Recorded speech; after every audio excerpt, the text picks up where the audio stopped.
কলকাতাতেই তৈরি হচ্ছে পুরীর মতো 3টি রথ। রথের আদল হুবহু পুরীর জগন্নাথ দেবের রথের মতোই। এই রথের কাঠ আসে সুদূর ওড়িশা থেকে, এমনকি রথের শিল্পীরাও আসেন উড়িষ্যা থেকেই। পুরীতে জগন্নাথ দেবের রথযাত্রা বিখ্যাত, এটা আমরা সকলেই জানি, কিন্তু সবসময় ইচ্ছা থাকলে সামর্থ্য হয়ে ওঠে না, কারণ সুদূর পুরীতে বিভিন্ন কারণে আমাদের যাওয়া হয় না। তবে কলকাতার মধ্যে এমন এক স্থানের আপনাদের খোঁজ দেব, যেখানে আসলে আপনারা মনে করবেন যে পুরীর জগন্নাথ দেবের রথযাত্রাতেই চলে এসেছেন। কারণ পুরীতে জগন্নাথ দেবের রথ যেরকম আদলে তৈরি, ঠিক একই রকম আদলেই তৈরি এখানকার রথও।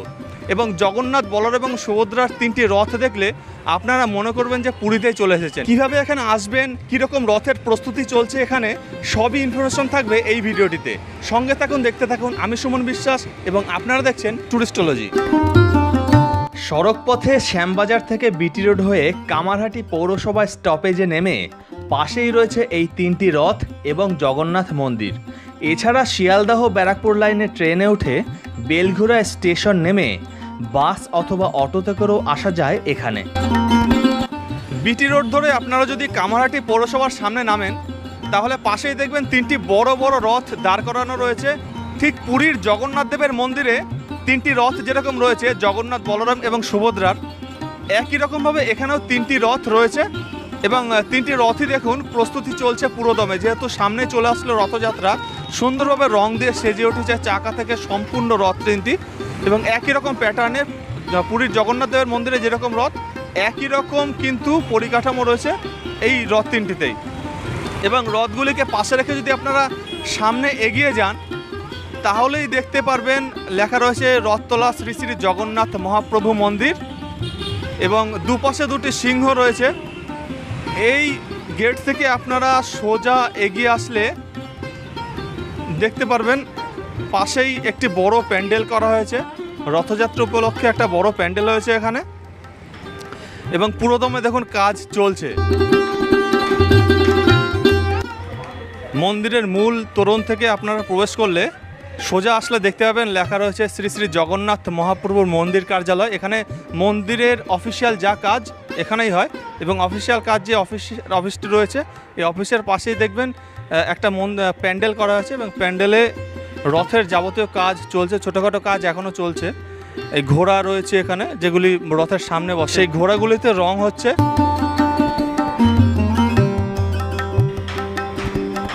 এপাশেও বিভিন্ন মূর্তি রয়েছে।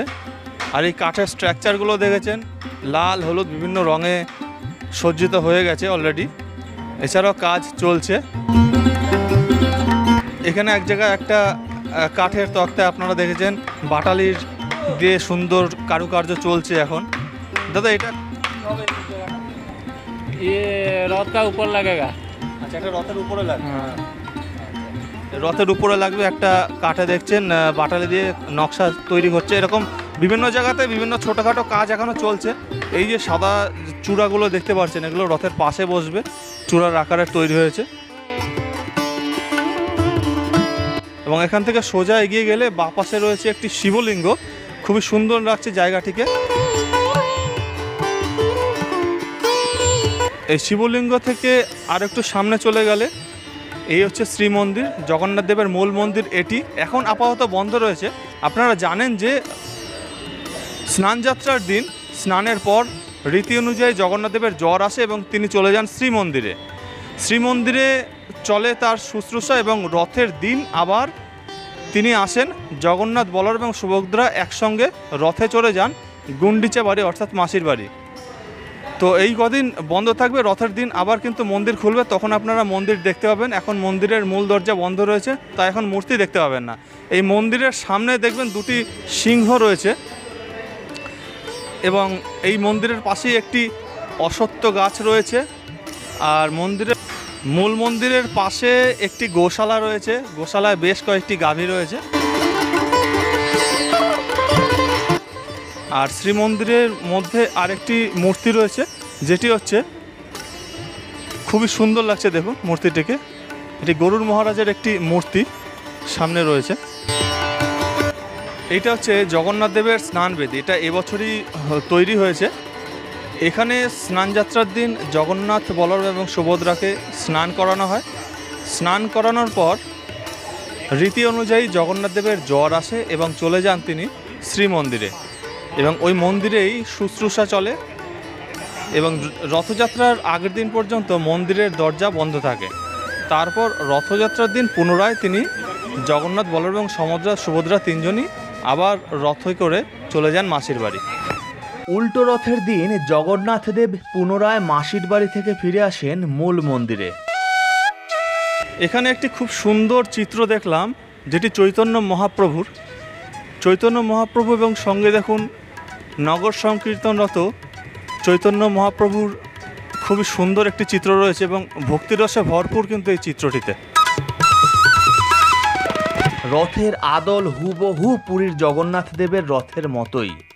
এই রথের কাঠ আসে সুদূর ওড়িশা থেকে, এমনকি রথের শিল্পীরাও আসেন উড়িষ্যা থেকেই।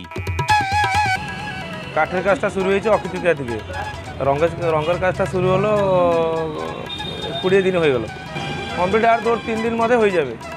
হ্যাঁ, এই পুরীর রথ যেরকম বলা হয় এইটা তো সেই রকমই মনে হয়েছে। জগন্নাথের রথের হাইট হচ্ছে 35 ফুট, বলভদ্র রথের হাইট হচ্ছে 32 ফুট, সুভদ্রা রথের হচ্ছে 30 ফুট। এই ওড়িশা রাউরকেলা থেকে রথের কাঠ সব আসছে, রাউরকেলা সুন্দরবনের সব রথের কাঠ আসছে। পুরী ছাড়া রথের কাজটা এরকম কোনো করতে পারবে না।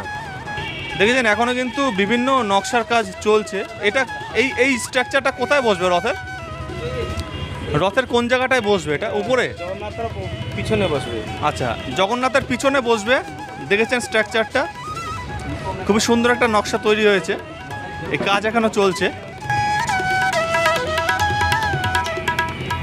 দেখেছেন কত সুন্দর এই কারুকার্য খচিত বাক্স দেবতা। দেখুন পৌরাণিক বিভিন্ন চিত্র ফুটে উঠেছে এই নকশাগুলির মাধ্যমে, এবং এগুলি রথের চারিদিকে গায়ে লাগবে।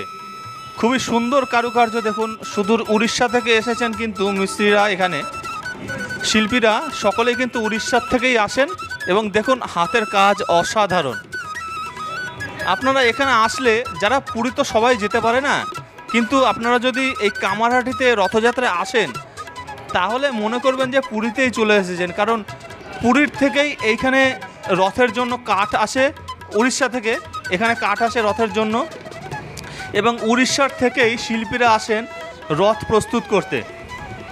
আর দেখুন কত সুন্দর হাতের কাজ। আপনারা এখানে নিজে যদি না আসেন তাহলে কিন্তু কখনোই বুঝতে পারবেন না। জগন্নাথ দেবের স্নানযাত্রার পরে যেহেতু আমরা মন্দিরে গিয়েছিলাম, তাই গর্ভগৃহের দরজা বন্ধ থাকায় জগন্নাথ, বলরাম এবং সুভদ্রার বিগ্রহ দেখতে পাইনি। পরবর্তী সময় পুনরায় আমরা জগন্নাথ দেবের মন্দিরে যাব এবং জগন্নাথ, বলরাম এবং সুভদ্রার মূর্তি আপনাদের অবশ্যই দর্শন করাবো। ভিডিওটি ভালো লেগে থাকলে অবশ্যই লাইক করবেন, কমেন্ট করবেন এবং শেয়ার করে অন্যকেও দেখার সুযোগ করে দেবেন। আর আপনি যদি বেড়াতে ভালোবাসেন আর এমনই ভিডিও আবারও দেখতে চান তাহলে এই চ্যানেলটি অবশ্যই সাবস্ক্রাইব করবেন এবং পাশের বেল আইকনটি ক্লিক করে অল প্রেস করবেন, যাতে পরবর্তী নতুন ভিডিওর নোটিফিকেশান সবার আগে আপনার কাছে গিয়ে পৌঁছয়। তো ভিউয়ার্স, ভিডিওটি আজকে এই পর্যন্তই। আবার দেখা হবে পরবর্তী নতুন ভিডিওয়ে।